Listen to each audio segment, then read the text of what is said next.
Ano ang tawag sa mga halamang kumakain ng insekto? Ang mga halaman na kumakain ng mga insekto ay tinatawag na mga insectivorous na halaman.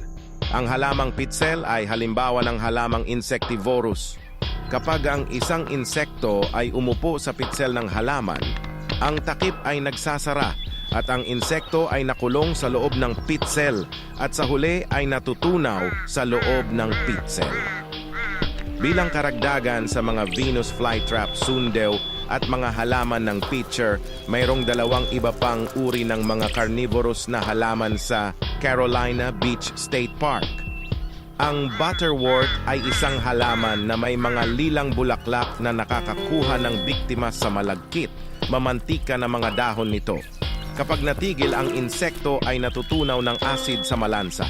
Ano ang insektong kumakain ng dahon? Ang mga butterflies, caterpillars at moths ay mga pangunahing dahon na kumakain ng mga insekto, ngunit may ilan pa tulad ng iba't ibang mga tree beetle.